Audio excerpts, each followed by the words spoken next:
Last के video में हम लोगों ने पढ़ा इलेक्ट्रिक डाइपोल, साथ ही साथ हमने ये पढ़ा कि इलेक्ट्रिक डाइपोल से जुड़े कुछ बहुत इंपॉर्टेंट केसेस, जैसे कि इलेक्ट्रिक डाइपोल को अगर एक इलेक्ट्रिक फील्ड में रखा जाए सो वो कैसे रिएक्ट करेगा, उसके ऊपर टॉर्क कैसे लगेगा, कैसे इलेक्ट्रिक फील्ड उसको अपने पैरेलल करने की कोशिश करेगा, है ना। जैसे कि नदी के धारा में बहते हुए किसी लकड़ी के टुकड़े को नदी बिल्कुल अपने पैरेलल करना चाहती है, ठीक उसी तरीके से।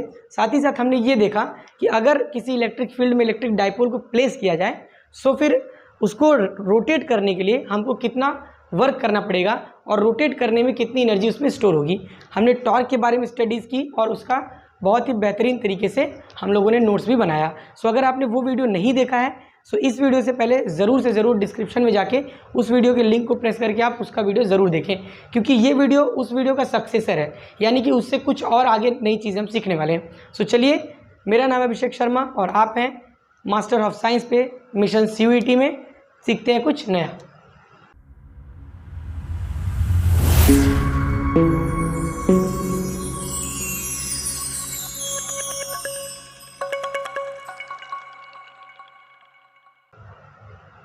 आज के वीडियो में हम सीखने वाले हैं सबसे पहले चार्ज डिस्ट्रीब्यूशन, यानी कंटिन्यूस चार्ज डिस्ट्रीब्यूशन कैसा होता है। अगर आपको कुछ मान के चलिए कुछ सामान दे दिया जाए, कुछ भी सामान, it can be glass balls, like गोली हो सकती है, ठीक है। सो उसको किस किस टाइप से डिस्ट्रीब्यूट किया जा सकता है और साथ ही साथ कंटिन्यूस चार्ज डिस्ट्रीब्यूशन का मतलब क्या होता है। उसके बाद हम सीखेंगे चार्ज डेंसिटी और साथ ही साथ उनके टाइप्स, चार्ज की डेंसिटी क्या होती है और कितने प्रकार से चार्ज की डेंसिटी हम निकाल सकते हैं। तीसरी सबसे मेन चीज़ हम सीखेंगे, पिछले वीडियो में जितनी भी बातें हमने सीखी इलेक्ट्रिक डाइपोल से रिलेटेड, उन सब चीज़ का आज प्रैक्टिकल यानी कि न्यूमेरिकल क्वेश्चंस में एप्लीकेशंस को देखेंगे कि कैसे न्यूमेरिकल क्वेश्चन में उस सारे फॉर्मूलाज को हम कैसे अप्लाई कर सकते हैं और कैसे बहुत आसानी से इससे रिलेटेड न्यूमेरिकल को सॉल्व कर सकते हैं। सो आइए सबसे पहले देखते हैं कंटिन्यूअस चार्ज डिस्ट्रीब्यूशन। सो आइए देखते हैं कंटिन्यूअस चार्ज डिस्ट्रीब्यूशन, ठीक है। डिफिनीशन मैंने यहाँ पे बोर्ड पे लिख दिया है। If the separation between the charges of a group of point charges having a large number of charges is infinitely small then such an arrangement is called as continuous charge distribution. Continuous का मतलब क्या होता है? लगातार, ऐसा चीज़ जिसमें gap ना हो, है ना, जिसके बीच में इंटरवल ना हो, that is called as continuous. उसी को हिंदी में सतत बोलते हैं, है ना, सतत लगातार चलने वाला। सो जैसे रोड देखते हैं ना, एक रोड जब बनता है तो रोलर चलता है, उसके ऊपर बहुत सारे छोटे छोटे कंक्रीट के पत्थर वहाँ पे गिरे होते हैं, साथ ही साथ उनके बीच में कुछ लिक्विड जिसको डामर या फिर ऐसा कुछ बोला जाता है, उसको डाल के उन सब चीज़ों को चिपकाया जाता है। तो दूर से देखने पे तो हमको लगता है कि बिल्कुल प्लेन है, लेकिन अगर ध्यान से देखा जाए, अगर माइक्रोस्कोपिक लेवल पे जाए और अगर बहुत नज़दीक तक जाएँ, नीचे से जूम करके देखा जाए, तो वहाँ पे कंक्रीट के बीच में भी हमको थोड़ा थोड़ा स्पेस मिलेगा, ठीक है। तो एक बहुत माइक्रोस्कोपिक लेवल पे कोई भी चीज़ कंटिन्यूअस नहीं है, लेकिन फिर भी अगर हम दूर से ऑब्जर्व करते हैं तो बहुत सारी ऐसी चीज़ें जो कि कंटिन्यूअस हैं, ठीक है। सो अगर चार्ज का ऐसा अरेंजमेंट हो, ग्रुप्स में चार्जेस हो, बहुत सारे चार्जेस एक ग्रुप में हो, ठीक है, और सभी चार्जेस के बीच का अगर हम डिस्टेंस देखें और वो इनफाइनाइटली स्मॉल, यानी कहें कि नगण्य, बिल्कुल अत्यंत छोटा, अत्यंत कम, इतना कम कि जिसको मेज़र करने में भी एक बार प्रॉब्लम आ जाए, ठीक है। तो ऐसे डिस्ट्रीब्यूशन को हम क्या बोलेंगे भाई? कंटिन्यूअस है। एक के बाद जस्ट बिल्कुल सटा हुआ दूसरा चार्ज है, एक के बाद फिर सटा हुआ। जैसे देखिए ये 3 मार्कर मेरे हाथ में है, तो ये अगर मैं इसके बीच में इतना इतना गैप करूँ, इतना गैप करूँ, तो क्या ये कंटिन्यूअस है? लाइन से रखा हुआ क्या? लाइन से तो है, बट ये कंटिन्यूअस नहीं है। कंटिन्यूअस क्यों नहीं? क्योंकि इस मार्कर से इस मार्कर के बीच में जो गैप है वो काफ़ी बड़ा है, ठीक है। लेकिन अगर इन्हीं तीनों मार्कर को बिल्कुल अटैच करके ऐसे रखा जाए, सो हम क्या बोल सकते हैं? अब ये कंटिन्यू हो गया है, इधर से यहाँ तक पूरा ये कंटिन्यूअस हो गया है। लेकिन अगर माइक्रोस्कोपिक लेवल पे देखा जाए तो अभी इनके बीच में आपको गैप दिख जाएगा, दिख रहा ना गैप? देखिए ये गैप आपको दिख जाएगा, यानी कि माइक्रोस्कोपिक लेवल पे कोई भी चीज़ कंटिन्यूअस नहीं होती है, लेकिन फिर भी हम कंसीडर करते हैं मैक्रोस्कोपिक लेवल पर, यानी थोड़े बड़े पैमाने पर हम देखते हैं तो हम बोलते हो कंटिन्यूअस है। हिंदी में इसकी परिभाषा देखिए क्या बोलता है? यदि आवेशों के किसी निकाय में आवेशों के मध्य की दूरी अत्यंत कम या फिर यूँ कहें नगण्य, नगण्य मतलब बिल्कुल नहीं हो, तो इस प्रकार के संयोजन को हम सतत आवेश वितरण कहते हैं। सतत आवेश वितरण कहते हैं, यानी कंटिन्यूअस आवेश चार्ज डिस्ट्रीब्यूशन, ठीक है। सो बहुत ही आसान टॉपिक है, इससे कुछ क्वेश्चंस बनते हैं, लेकिन ज़्यादातर क्वेश्चन इससे न्यूमेरिकल में इसको हेल्प करने के लिए ये मैंने पढ़ा दिया, ठीक है, ये मैंने आपको बता दिया। न्यूमेरिकल क्वेश्चंस में इसका बड़ा रोल है और इसका काफ़ी मदद मिलता है। सो इसलिए मैंने कंटिन्यूस चार्ज डिस्ट्रीब्यूशन के बारे में डिस्कशन किया। ठीक है, अब आइए देखते हैं इससे रिलेटेड एक बहुत ही इंपॉर्टेंट टॉपिक जिसको कहते हैं चार्ज डेंसिटी या फिर हिंदी में कहें तो आवेश घनत्व। सो चार्ज डेंसिटी या यूँ कहें आवेश घनत्व, ठीक है, क्या चीज़ है?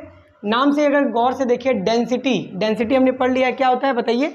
अलग अलग टाइप से होती है डेंसिटी, 1 डायमेंशनल, 2 डायमेंशनल, 3 डायमेंशनल। अगर 1 डायमेंशन की बात करें तो लेंथ है ना, जो जिस भी सब्सटेंस की डेंसिटी हमको निकालनी है, दैट सब्सटेंस पर यूनिट लेंथ, एक यूनिट लेंथ पे उस चीज़ की मात्रा कितनी है, यानी डिस्ट्रीब्यूशन किस प्रकार का है, ठीक है, उस पर डिपेंड करता है डेंसिटी। चार्ज डेंसिटी क्या है? जब कंटिन्यूस चार्ज डिस्ट्रीब्यूशन किया जाता है किसी भी जगह पे, चाहे वो लाइन में किया जाए, चाहे वो सरफेस पे किया जाए, चाहे वो किसी वॉल्यूम में किया जाए, उस समय इलेक्ट्रिक फील्ड को दिखाने के लिए, इलेक्ट्रिक फील्ड की इंटेंसिटी को दिखाने के लिए चार्ज डेंसिटी या यूँ कहें आवेश घनत्व का बहुत बड़ा रोल होता है। ठीक है, सो चार्ज डेंसिटी या आवेश घनत्व क्या होता है? It's a term to verify the electric field intensity due to continuous charge distribution. ठीक है, अगर हम बोले कि आवेश घनत्व क्या है, तो एक पर्टिकुलर एरिया में, एक पर्टिकुलर वॉल्यूम में या फिर एक पर्टिकुलर लेंथ में कितना चार्ज आपने डिस्ट्रीब्यूट किया है। ठीक है, सो अगर मैं आपसे बोलूं कि आपके पास कुछ कांच के छोटी छोटी गोलियां हैं, ठीक है, ग्लास बॉल्स हैं छोटे छोटे बहुत सारे, मान के चलिए 100-150 है। ठीक है, अब मैं आपको बोलूं कि आपको इनको फैलाना है, ठीक है, तो आप कितने तरीके से फैला सकते हैं? सबसे पहला तरीका, सोचने वाली बात है, उनको आप बिल्कुल लाइन में फैला दीजिए, एकदम सीधा सीधा, ठीक है, बिल्कुल लाइन में फैला दीजिए। इसको कहा जाता है लीनियर, इसको कहा जाता है लीनियर। दूसरा तरीका क्या है? इसको आप ज़मीन पे, किसी ज़मीन पे, ठीक है, स्क्वायर में फैला दीजिए, रेक्टेंगल के आकार में फैला दीजिए, यानी किसी ज़मीन पे फैला दीजिए। ठीक है, चाहे जैसे फैला दिए, उसका फिर एक बाउंड्री फिक्स कर दीजिए कि हाँ बाउंड्री कैसी है, गोल है, सर्कुलर है, ट्रायंगुलर है, या फिर किसी भी तरीके की एक पर्टिकुलर बाउंड्री के बीच में इसको फैला दीजिए। तीसरा तरीका क्या है? कोई एक बॉक्स लीजिए, बॉक्स हो सकता है वो सर्कुलर बॉक्स हो सकता है वो सिलेंडर हो सकता है वो कोन हो, कोई एक बॉक्स लीजिए और उस बॉक्स के अंदर उसको भर दीजिए, तब भी फैल जाएगा। उस बॉक्स के अंदर एक लेयर, दूसरा लेयर, तीसरा लेयर, चौथा लेयर, पांचवा लेयर, कई लेयर हो जाएगा कि नहीं हो जाएगा? सो 3 तरीके से किसी भी चीज़ को, किसी भी पार्टिकल को हम डिस्ट्रीब्यूट कर सकते हैं, बांट सकते हैं, फैला सकते हैं, और वो तीनों तरीके ही चार्ज डेंसिटी को दिखाएंगे। सो आइए देखते हैं the types of charge density या फिर यूँ कहें डिस्ट्रीब्यूशन ऑफ कंटिन्यूस चार्ज। ठीक है, कंटिन्यूस चार्ज का डिस्ट्रीब्यूशन कितने तरीकों से हम कर सकते हैं, आइए देखते हैं। सबसे पहले देखते हैं चार्ज डेंसिटी का सबसे पहला तरीका, लीनियर चार्ज डेंसिटी या फिर यूँ कहें रेखीय आवेश घनत्व।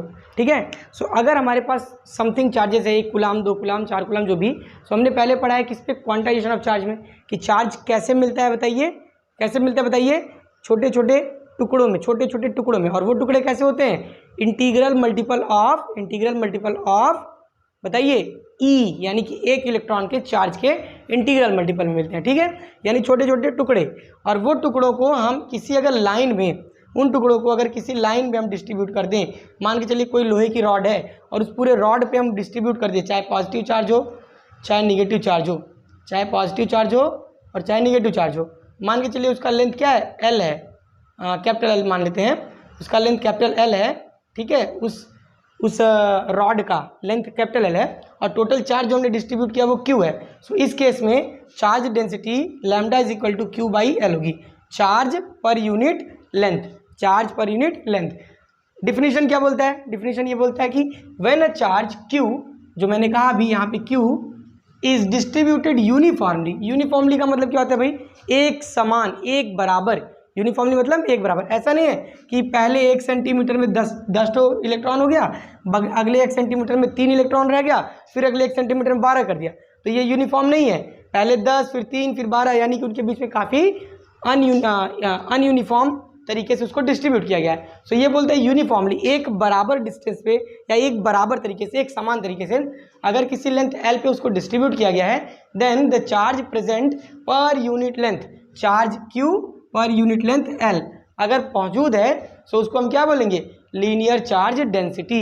इसको हम दिखाते हैं, it is represented by lambda, lambda से दिखाया जाता है, लैम्डा बराबर क्यू बटे एल। ठीक है, सो लीनियर चार्ज डेंसिटी को it is represented by lambda, lambda से दिखाया जाता है। Lambda is equal to Q by l, जहाँ क्यू क्या है? चार्ज है, एल क्या है, लेंथ है। किसी लेंथ, किसी लंबाई के सापेक्ष अगर किसी चार्ज को हम डिस्ट्रीब्यूट कर दें, वितरित कर दें, तो उसको हम कहेंगे रेखीय आवेश वितरण। और रेखीय आवेश वितरण में प्रत्येक यूनिट लंबाई पे, प्रति इकाई लंबाई पे कितना चार्ज हमने वितरित किया, कितना चार्ज हमने फैलाया, that is called linear charge density या रेखीय आवेश घनत्व। अब देखिए यहाँ पे Q का मात्रक क्या है, कूलम, L का मात्रक क्या है, लेंथ का मात्रक क्या है, metre. So the SI unit of linear charge density is coulomb per metre. So इसको आप नोट कर लीजिए और फिर देखते हैं next, surface charge density. So आइए देखते हैं दूसरा तरीका चार्ज को डिस्ट्रीब्यूट करने का। तो सरफेस के अलॉन्ग, जब किसी सरफेस के अलॉन्ग, ठीक है, सरफेस कैसा होता है, 2 डायमेंशन, इसमें लेंथ और साथ साथ विड्थ या फिर ब्रेड्थ होता है, ठीक है, लेंथ और ब्रेड्थ होता है।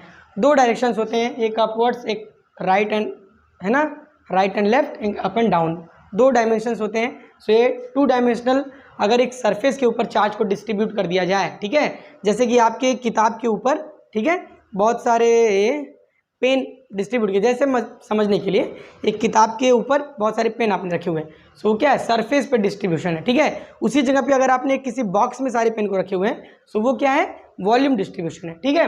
सो यहाँ पे क्या बोला जा रहा है, the charge present per unit area is called the surface charge density. अगर एक चार्ज आपके पास समथिंग चार्ज Q है, अगर आपने उसको किसी एरिया ए के अलॉन्ग आपने उसको डिस्ट्रीब्यूट कर दिया, चाहे वो पॉजिटिव चार्ज हो चाहे वो निगेटिव चार्ज हो, ठीक है। सो ऐसे डिस्ट्रीब्यूशन को हम बोलते हैं सरफेस चार्ज डिस्ट्रीब्यूशन। साथ ही साथ अगर पर यूनिट एरिया में देखा जाए कितने चार्ज हैं, 2 हैं, 4 हैं, 6 हैं, कितने चार्ज पर यूनिट एरिया में आ रहे हैं, that is called surface charge density. और इसको दिखाया जाता है सिग्मा से, ठीक है, it is represented by sigma. Sigma is equal to Q upon A, charge per unit area, Q by A, इसको सिग्मा कहा जाता है, ठीक है, इसको सिग्मा कहा जाता है। आगे देखिए क्या बोलता है, sigma is equal to Q upon A, it SI unit is coulomb per metre square, it's SI unit is coulomb per metre square. कैसे, इसका होता है कूलम, चार्ज का कूलम, और एरिया का क्या होता है, metre square. So coulomb per metre square इसका SI यूनिट हो गया। बहुत ही आसान है, बहुत ही सिंपल सा चीज़ है, लेकिन बड़ा ही फायदेमंद चीज़ है, ठीक है। जब भी आप न्यूमेरिकल सॉल्व करने जाएंगे, सो ये सिग्मा से आपका नाता जरूर पड़ेगा, इससे पहला आपका जरूर पड़ेगा, और इसकी ज़रूरत भी आपको बहुत ज़्यादा पड़ने वाली है, ठीक है। सो देख लीजिए, इसको जल्दी से नोट कर लीजिए, और तीसरा यानी कि वॉल्यूम चार्ज डिस्ट्रीब्यूशन पढ़ते हैं इसके बाद। सो तीसरी और बेहद इंपॉर्टेंट डिस्ट्रीब्यूशन ऑफ चार्ज, या यूँ कहें density of charge, is volume charge density, आयतन आवेश घनत्व। अगर किसी पर्टिकुलर वॉल्यूम के अलॉन्ग अगर हम कोई चार्ज को डिस्ट्रीब्यूट करें कंटिन्यूअस, यानी वही कि उनके बीच का डिस्टेंस जो है वो बहुत कम हो, ठीक है, then that will be called as volume charge distribution. और उस वाले डिस्ट्रीब्यूशन में the charge present per unit volume, हर एक यूनिट वॉल्यूम में कितना चार्ज प्रेजेंट है, that will be called as charge volume charge distribution, ठीक है। प्रत्येक इकाई आयतन में आवेश की मात्रा क्या है, that will be called as आयतन आवेश घनत्व, ठीक है। It is represented by rho, इसे रो से दिखाया जाता है, ये इसका साइन है, नोटिफिकेशन है, कैसे दिखाया जाएगा इसको, सॉरी नोटेशन है, rho is equal to Q by V, charge per unit volume, ठीक है। सो बेसिकली इसका क्या आंसर होना चाहिए, SI unit will be coulomb per metre cube, इसका SI यूनिट क्या होगा, कूलम पर मीटर क्यूब। सो ये 3 तरीके के चार्ज डिस्ट्रीब्यूशन थे, लीनियर चार्ज डिस्ट्रीब्यूशन, ठीक है। अच्छा, वॉल्यूम चार्ज डिस्ट्रीब्यूशन कैसा होगा, वॉल्यूम चार्ज डिस्ट्रीब्यूशन कैसा होगा, सपोज करो कि एक सिलेंडर है, इसके अंदर गैस भरी हुई है, इसके अंदर जो भी गैस भरी हुई है, ये भी वॉल्यूम चार्ज, ये भी वॉल्यूम डिस्ट्रीब्यूशन है। एक मान के चलो कोई बॉक्स है, मैच बॉक्स है, मान के चलो माचिस की डब्बा, उसके अंदर माचिस रखी हुई बहुत सारी, वो भी क्या है, वॉल्यूम डिस्ट्रीब्यूशन है। बस अगर माचिस की तीलियों के बीच थोड़ा भी गैप ना हो, पूरी तरीके से भरा हो अंदर से, तो वो क्या कहलाएगा, कंटिन्यूअस डिस्ट्रीब्यूशन। और अगर माचिस की तीलियों को हटा के उसके अंदर चार्जेस डाल दिए जाएं, बहुत सारे इलेक्ट्रॉन डाल दिए जाएं जिनके बीच का डिस्टेंस बहुत कम हो, so that will be called as volume charge distribution. और उस वाले डिस्ट्रीब्यूशन में पर यूनिट वॉल्यूम एक छोटा सा टुकड़ा, इकाई टुकड़ा है ना, जिसका लेंथ और ब्रेड्थ दोनों क्या हो, length breadth height, length breadth और विड्थ तीनों का तीनों क्या 1 1 1 हो। उसी तरीके से अगर लीनियर कर रहे हैं तो उसका लेंथ 1 मीटर 1 सेंटीमीटर 1 किलोमीटर जो भी हो 1 हो, यूनिट हो। और अगर आप सरफेस ले रहे हैं तो सरफेस का भी लेंथ और ब्रेड्थ दोनों 1 1 हो, तो मिला जुला के क्या होगा, उसका एरिया 1 हो जाएगा। और जब एरिया 1 होगा तो वो यूनिट एरिया कहलाएगा। ठीक है, सो यूनिट एरिया में कितने चार्जेस होंगे, वो क्या हो जाएगा आपका सरफेस चार्ज डेंसिटी। सो linear charge density, volume charge density, surface charge density, 3 तरीके की चार्ज डेंसिटीज हैं। इसका यूज़ अभी आपको गॉस लॉ जब पढ़ेंगे हम लोग थोड़ा आगे, है ना, गॉस लॉ पढ़ेंगे, इलेक्ट्रिक फ्लक्स पढ़ेंगे, तो उसमें इसका यूज़ बहुत ज़बरदस्त होने वाला है। तो यहाँ तक ये तो चीज़ें हो गई। ठीक है, जो प्रीवियस वीडियो था उससे रिलेट करके ये चीज़ें थोड़ी छूटी हुई थी, तो ये हो गया। अब हम देखेंगे कि इलेक्ट्रिक डाइपोल के लिए जो हमने फॉर्मूला सेट किए थे, इलेक्ट्रिक डाइपोल का स्ट्रेंथ के लिए, इलेक्ट्रिक डाइपोल मूवमेंट के लिए, ठीक है, और साथ ही साथ इलेक्ट्रिक फील्ड में इलेक्ट्रिक डाइपोल के लिए जो भी फॉर्मूलाज हमने सेट किया था, उन सारे फॉर्मूलाज पे हम एक एक क्वेश्चन करके उसका एप्लीकेशन देखेंगे, कैसे उसको यूज़ करते हैं। ठीक है, सो जल्दी से इसको उतार लीजिए, फिर देखते हैं क्वेश्चन। सो इलेक्ट्रिक डाइपोल से जुड़ा ये सबसे पहला सवाल है, काफ़ी ईजी, काफ़ी मज़ेदार और काफ़ी ट्रिकी। ठीक है, ट्रिकी यू किस लिए कह रहे हैं, क्योंकि इन्होंने डाइपोल कहीं सीधे सीधे कहा नहीं है। ठीक है, इन्होंने बस 2 अलग अलग चार्जेस दिए जिनके मैग्नीट्यूड सेम और पोलैरिटी डिफरेंट है, और वही तो होता है इलेक्ट्रिक डाइपोल। पहले ही पढ़ चुके हम लोग। अगर डाइपोल का वीडियो नहीं देखा तो डिस्क्रिप्शन में लिंक है, इजीली जाके देख सकते हैं। ठीक है, सो क्या बोलता है, system has 2 charges of magnitude QA is equal to 2.5 into 10⁻⁷ coulomb and QB is equal to minus of 2.5 into 10⁻⁷ coulomb. So ध्यान से अगर आप देखें तो QA और QB 2 अलग अलग चार्जेस हैं, लेकिन दोनों चार्जेस के magnitude 2.5 into 10⁻⁷ coulomb, 2.5 into 10⁻⁷ coulomb है। ठीक है, बस एक पॉजिटिव चार्ज है, दूसरा नेगेटिव चार्ज है। ठीक, सो दोनों चार्जेस सेम मैग्नीट्यूड के हैं, पोलैरिटी अलग अलग है, यानी कि ये डाइपोल क्रिएट करेंगे। ये क्या क्रिएट करेंगे, electric dipole. So electric dipole का ये क्वेश्चन है, दोनों का लोकेशन, दोनों के बीच का डिस्टेंस नहीं दिया है, उनके पॉइंट के लोकेशंस दे दिए। ठीक है, कोऑर्डिनेट दिया है, तो A इज इक्वल टू 0 2 0 0 -15 और 0 0 +15 उनका लोकेशन है। पूछना क्या है, पूछ ये रहा है कि पूरे सिस्टम का टोटल चार्ज कितना होगा। ये तो अलग चार्ज है, ये अलग चार्ज है, कुल मिलाकर कितना चार्ज होगा। ठीक है, तो हमने पढ़ा था, क्या पढ़ा था बताइए, चार्जेस की प्रॉपर्टीज में हमने पढ़ा था एडिशन ऑफ चार्जेस। क्या पढ़ा था, addition of additivity of charge, क्या पढ़ा था। अगर आपने नहीं पढ़ा है तो आप उसका भी वीडियो में डिस्क्रिप्शन के में लिंक है, आप उसको जाके देख सकते हैं, आपको समझ में आ जाएगा। ठीक है, डायरेक्टली दोनों ऐड होंगे। फिर देखिए क्या बोलता है, what will be the total charge, और साथ ही साथ क्या पूछा जा रहा है, calculate electric dipole movement. Electric dipole movement के लिए सबसे पहले दोनों के बीच का डिस्टेंस निकालना पड़ेगा। ठीक है, सो आइए देखते हैं जल्दी जल्दी इसका सोल्यूशन कैसे होगा। सोल्यूशन देखते हैं। सोल्यूशन पहला चीज, अगर पार्ट ए मान के चलें, अगर the total charge, so total charge क्या होगा, टोटल चार्ज क्या होगा, total charge of system, total charge of system क्या होगा बताइए, Q is equal to QA plus QB, ये डायरेक्टली ऐड हो जाता है। So Q is equal to, QA कितना है 2.5 इंटू 10⁻⁷ प्लस QB कितना है -2.5 इंटू 10⁻⁷। दोनों कूलम में है, आप अगर प्लस माइनस का मल्टीप्लाई करेंगे तो माइनस जाएगा, 2.5 इंटू 10⁻⁷, ठीक है, -2.5 इंटू 10⁻⁷। दोनों सेम सेम है, कट के क्या मिल गया, 0 मिल गया कि नहीं मिल गया बताइए। सो याद रखिएगा कि किसी भी इलेक्ट्रिक डाइपोल का जो सिस्टम होता है उसका टोटल चार्ज हमेशा क्या होता है, 0। नेट चार्ज कितना होता है, 0। ठीक है, क्यों, क्योंकि एक पॉजिटिव चार्ज होता है, दूसरा निगेटिव, और दोनों के मैग्नीट्यूड बिल्कुल सेम होते हैं। ठीक है, सो ये क्वेश्चन आपको 5 नंबर में डायरेक्ट भी पूछा जा सकता है। सो इसको आप दिमाग में अपने बैठा के रखिए। पहला सोल्यूशन उतार लीजिए, फिर देखते हैं दूसरा सोल्यूशन। आइए देखते हैं दूसरा सोल्यूशन, इसी का दूसरा पार्ट जिसमें पूछा जा रहा है कि इलेक्ट्रिक डाइपोल मूवमेंट क्या होगा। सो इलेक्ट्रिक डाइपोल मूवमेंट को हम लोग स्मॉल पी से दिखाते हैं, इसका एक सेपरेट वीडियो इससे जस्ट पीछे वाला वीडियो है, electric dipole and dipole movement. ठीक है, उसका भी लिंक है, आप जल्दी जाके देखिएगा, और इस चैनल को जरूर सब्सक्राइब कीजिए। काफ़ी मेहनत लगती है वीडियोस बनाने में, सारा काम करने में। जब जब आप सब्सक्राइब करते हैं तब तब हमको एनर्जी मिलती है। ठीक है, कि आप लोग इंटरेस्टेड हैं ऐसे वीडियोस देखने के लिए, और आप लोग इंटरेस्टेड हैं नई चीज़ें सीखने में। ठीक है, सो वो चीज़ें एक्साइट करती हैं कि और मेहनत किया जाए, चीज़ों को थोड़ा और इंप्रूव किया जाए, थोड़ी और अच्छी तरीके से आपके लिए वर्क किया जाए। सो प्लीज़ अगर आप वीडियो देख रहे हैं तो ज़रूर वीडियो को सब्सक्राइब कीजिए, साथ ही साथ शेयर भी कीजिए ऐसे लोगों के साथ जो भी कुछ नई चीज़ें सीखने में इंटरेस्टेड हैं, जो भी साइंस में इंटरेस्टेड हैं। ठीक है, जो भी साइंस को दूसरे नज़रिए से सीखने में इंटरेस्टेड है, सबको शेयर कीजिए। और अगर आपको इस वीडियो से कुछ भी सीखने को मिल रहा है, कुछ भी चीज़ें अच्छी लग रही हैं, सो प्लीज़ वीडियो को लाइक जरूर करें। ठीक है, कोई चीज़ नहीं समझ में आती है तो कमेंट सेक्शन में आप कमेंट कर सकते हैं। साथ ही साथ डिस्क्रिप्शन में टेलीग्राम का लिंक है, उसको भी आप जाके वहाँ से चैनल के साथ जुड़ सकते हैं। ठीक है, सो देखते हैं डाइपोल मोमेंट P के लिए क्या फार्मूला अपने पास है, Q इंटू 2L, ये फार्मूला है। सो Q तो हमारे पास है either of the one charges but अपने पास क्या नहीं है, एल नहीं है। दोनों के बीच का डिस्टेंस जिसको 2L से हम दिखाते हैं वो अपने पास नहीं है। तो आइए इसका देखते हैं। पॉइंट ए क्या दिया हुआ है, 0 0 -15, ठीक है पॉइंट ए। और बी क्या दिया हुआ है, 0 0 +15 दिया हुआ है, ठीक है। सो दोनों के बीच का डिस्टेंस जो होता है डी के लिए या फिर एल के लिए फॉर्मूला क्या होगा, डी के लिए बोलते हैं, ठीक है। दोनों के बीच के डिस्टेंस के लिए फॉर्मूला क्या होता है, √of x1, ये x1 है, ये y1 है, ये z1 है, ये x2 है, ये y2 है, ये z2 है, ठीक है।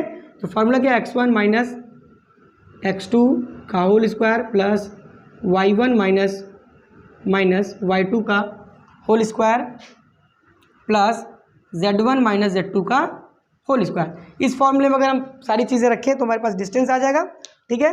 आइए देखते हैं, जल्दी से रख के देखते हैं।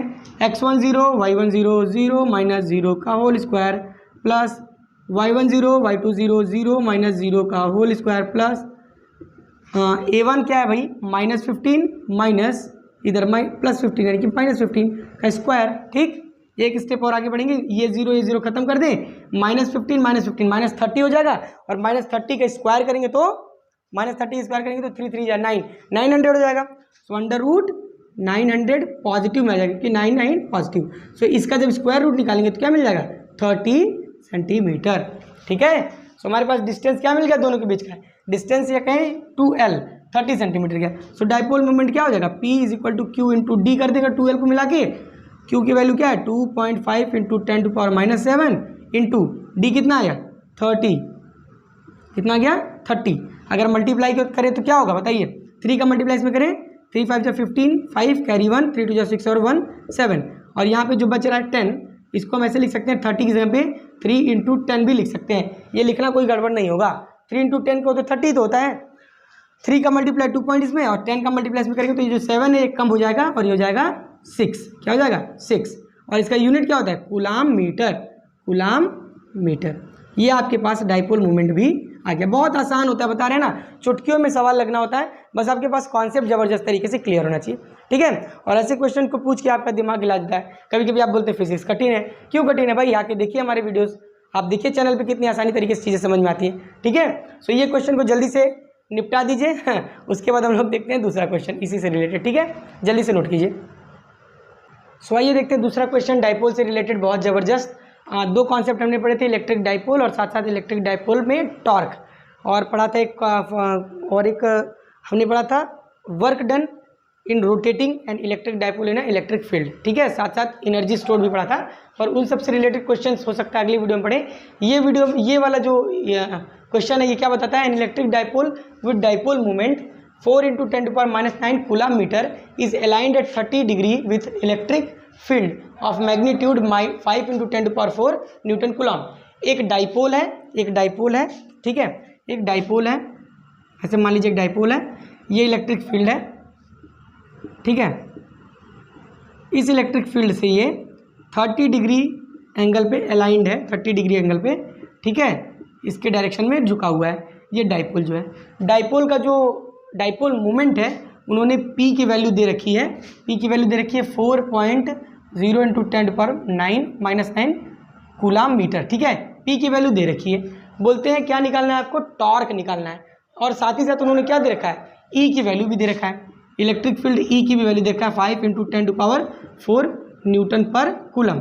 बहुत सा इजी है, एंगल भी दे दिया है, थीटा भी दे दिया है, बचा ही क्या भैया, आपको तो सब कुछ दे दिया, चीनी, चाय पत्ती है ना, पानी, दूध, गैस जला के दे दिया, करना क्या, सारी चीज़ को मिला के बस रखना ही तो है, चाय बन जाएगी। बहुत प्यारी सी मीठी सी और बेहद स्वादिष्ट चाय बन जाएगी यहाँ पे। और वही चाय हमको बना के देना है टॉर्क, ठीक है। टॉर्क का फॉर्मूला बहुत ईजी होता है, टॉर्क का फॉर्मूला पिछली वीडियो में मैंने बहुत डीप डिस्कशन किया था। टॉर्क टाउ से डिनोट किया जाता है, टाउ = होता है PE sin थीटा, ठीक है, साइन थीटा होता है, PE sin थीटा। सो जो चीज़ें चाहिए सारी कुछ तो है, थीटा भी अपने पास है, E भी है, P भी है। टॉर्क कैलकुलेट करने का मतलब सिर्फ जोड़ घटाना गुणा भाग करना है। सो ये जल्दी से करके इसकी भी वैल्यू हम लोग निकाल लेते हैं। So tau will be equal to, ये सॉल्यूशन देख रहे हैं हम लोग, solution tau will be equal to, P की वैल्यू यहाँ पर रख दीजिए 4 × 10⁻⁹, उसके बाद E की वैल्यू रख दीजिए 5 × 10⁴ इंटू साइन और थीटा। साइन कितना है 30 डिग्री है, साइन 30 डिग्री। अब देखिए टाउ इज इक्वल टू क्या आ जाएगा 4 इंटू 5 कर दीजिए, 4 5 जा 20 इंटू यहाँ प्लस -9 है और यहाँ +4 है, तो माइनस में से प्लस सब्ट्रैक्ट होगा और माइनस का साइन लग जाएगा। क्यों? क्योंकि माइनस बड़ा है। सो -9 + 4 क्या हो जाएगा 10⁻⁵ इंटू 10 साइन 30 डिग्री क्या है बताइए, इसकी वैल्यू क्या है? अगर साइन 30 डिग्री का वैल्यू आपको याद करने में थोड़ा भी परेशानी हो रही है, सो आप प्लेलिस्ट में जाइएगा और वहाँ पे ट्रिग्नोमेट्री का एक सेक्शन है, ठीक है, मैथमेटिकल टूल फॉर फिजिक्स।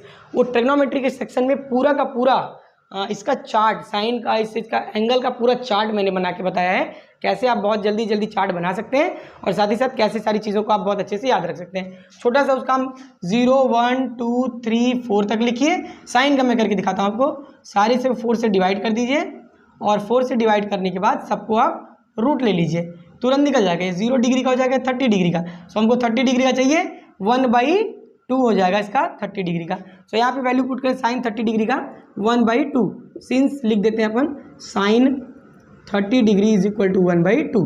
अब क्या वैल्यू मिल जाएगा बताइए तुरंत, 2 10 जा 20, so tau is equal to 10 into 10⁻⁵। क्या हो गया बताइए, P और E। P मतलब क्या होता है? P मतलब क्या होता है? डाइपोल मूवमेंट, जो कि है कूलाम मीटर में, और उसके साथ साथ E इलेक्ट्रिक फील्ड में है, इंटू न्यूटन पर कूलम। सो कूलम से कूलम कट जाए तो क्या मिल जाएगा टॉर्क आपको, न्यूटन मीटर। न्यूटन मीटर क्या निकलेगा? अब अगर यहाँ पे हम पॉइंट लगाना चाहें तो क्या करना पड़ेगा, 10 से डिवाइड, और अगर यहाँ 10 से डिवाइड करेंगे तो यहाँ पे क्या करना पड़ेगा, बोलिए जल्दी, यहाँ पे क्या करना पड़ेगा, 10 से मल्टीप्लाई, 10 से मल्टीप्लाई। सो यहाँ पे अगर 10 से मल्टीप्लाई करें और नीचे 10 से डिवाइड करें, सो यहाँ पे पॉइंट लग जाएगी। अभी पॉइंट यहाँ पे है, तो इसको अगर पॉइंट इधर करना चाहें तो क्या हो जाएगा, tau is equal to 1 point, या इसको भी मल्टीप्लाई कर ही दें, 10 का डायरेक्ट मल्टीप्लाई कर दें तो एक कम हो जाएगा, 10⁻⁴ न्यूटन मीटर। आसानी से ये निकल गया।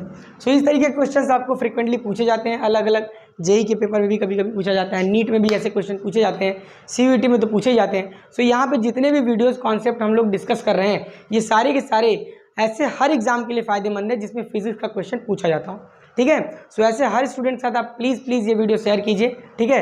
अगर आप यहाँ तक पूरा वीडियो देख रहे हैं, सो आपका इस बात के लिए मैं बहुत बहुत धन्यवाद करता हूँ। और अगर आपको वीडियो से कुछ भी सीखने को मिला है, सो प्लीज़ लाइक का बटन ज़रूर दबाइए, जितने भी लोगों को शेयर कर सकते हैं शेयर कीजिए, और साथ ही साथ कमेंट सेक्शन में अपनी राय जरूर दीजिए कि वीडियो में और क्या इंप्रूवमेंट होना चाहिए, क्या चीज़ें आपको समझ में नहीं आई हैं, ठीक है। सो यहाँ तक देखने के लिए फिर से बहुत बहुत धन्यवाद। मिलते हैं नए वीडियो में फिर कुछ नई चीज़ों के साथ, तब तक के लिए सीखते रहिए, सिखाते रहिए। जय हिंद।